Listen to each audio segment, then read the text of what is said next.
তো বন্ধু বান্ধৱীসকল কেনে আছে আশা কৰো সকলোৱে ভালে আছে আৰু এটা নতুন ভিডিঅ' লৈ আপোনালোকৰ মাজত আহিলো আপোনালোকে জানে আগত পান কাৰ্ড আৰু আধাৰ কাৰ্ড লিংক কৰাটো সিস্টেমটো চেঞ্জ হৈ গৈছে মানে তাতে ওয়েবসাইটত গলে মানে তাৰ পৰা পান কাৰ্ড আৰু আধাৰ কাৰ্ড লিংক নহয় আজি এইটো বিষয়ে ক'বলৈ ওলাইছো তো আপোনালোকে ভিডিঅ'টো সম্পূৰ্ণকৈ চাব এতে সকলোখিনি তথ্য আপোনালোকক বুজাই দিম কেনেকৈ লিংক কৰিম হয় নে নহয় বৰ্তমান তো আপোনালোকে ভিডিঅ'টো সম্পূৰ্ণকৈ চাব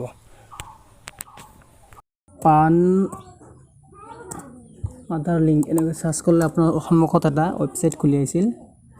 না এটো ওয়েবসাইট খুলি আছিল আপোনাৰ দেখাই দি আছো আপোনালোকক খৰহৰিকৈ আপোনালোকে ভিডিঅ'টো সম্পূৰ্ণকৈ চাব অলপ পাই স্কিপ নকৰিব এতে আছিল লিংক আধাৰ ডাইৰেক্ট এনেকৈ এটা ওয়েবসাইট আছিল মানে এতে আপোনালোকে ডাইৰেক্ট সোমাই পান আধাৰ কাৰ্ড আপোনালোকে অতি সহজে লিংক কৰিব পাৰিছিল কিন্তু এতিয়া মানে এটো ওয়েবসাইট খোলাৰ পিছত আপোনালোকৰ মাজত এনেকৈ এটা ইন্টাৰফেস আহি থাকে মানে এতে কৈছে যে visit the new e-filing portal www.incometax.gov.in মানে এটো ভিজিট কৰিব গৈছে আপোনালোকে তেতিয়া কি কৰিব এটিখিনি কপি কৰিব সিম্পলি এনি কপি কৰাৰ পিছত আপোনালোকে আপোনাৰ গুগলত যিকোন মোবাইল বা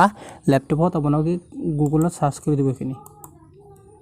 সাৰ্চ কৰাৰ পিছত সিম্পলি মই আপোনালোকক সাৰ্চ কৰি দেখুৱাইছো তো ভিডিঅ'টো সম্পূৰ্ণকৈ চাব অতি সহজে আপোনাৰ মোবাইল ফোনৰে আপোনাৰ পান আধাৰ লিংকটো কৰিব পাৰিব তেতিয়া আপোনালোকৰ মাজত এনেকৈ ওয়েবসাইট খুলিব ই-ফিলিং 2.0 মানে নতুন ওয়েবসাইট হয়টো তো আপোনালোকে কি কৰিব তলত স্ক্ৰল ডাউন কৰি তলত আহিব আহাৰ পিছত লিংক আধাৰ এটা অপচন পাব তে ক্লিক কৰি দিব সিম্পলি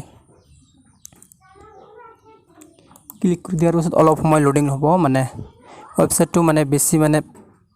ট্রাফিক বেছি আছে দেখেন অলপ লোডিং হ'ব লোডিং হোৱাৰ পিছত আপোনালোকে ভিডিঅ'টো সম্পূৰ্ণকৈ চাব আমি দেখাই দিও স্টেপ বাই স্টেপ তো আপোনালোকৰ সন্মুখত এনেকুৱা এটা ইন্টাৰফেস আহি যাব তেতিয়া আপোনালোকে কি কৰিব এতে আপোনাৰ পান নাম্বাৰটো মানে পান কাৰ্ড নাম্বাৰটো এন্টাৰ কৰি দিব একেবাৰে মানে চাইচিতি ভালকৈ কেয়াৰফুল ভাবে দিব যাতে অলপো তাতে ভুল নহয় ইয়াৰ পিছত আপোনালোকে কি কৰিব আধাৰ নাম্বাৰটো এতে দি দিব আধাৰ নাম্বাৰটো দিয়াৰ পিছত আপোনালোকৰ আধাৰ কাৰ্ডত যেটো নাম আছে মানে এটো নাম ফুল নাম এতে দি দিব দিয়াৰ পিছত যিকোনো এটা মোবাইল নাম্বাৰ এতে এন্টাৰ কৰিব এন্টাৰ কৰাৰ পিছত আপোনালোকে সিম্পলি কি কৰিব I agree to validate my Aadhaar details তো এতে ক্লিক কৰি দিব মোটো ঠিক নহয় কাৰণ এটা একো এন্টাৰ কৰা নাই না তো এনেকৈ কৰি আপোনালোকে লিংক আধাৰত ক্লিক কৰি দিব সিম্পলি ক্লিক কৰি দিয়াৰ পিছত আপোনালোকৰ মাজত এটা ওটিপি আহিব ওটিপিটো ফিল কৰি সাবমিট কৰাৰ লগে লগে আপোনাৰ পান কাৰ্ড আৰু আধাৰ কাৰ্ড লিংক সাকসেসফুল হৈ যাব তো ভিডিঅ'টো ভাল লাগিলে শেয়াৰ কৰিব ধন্যবাদ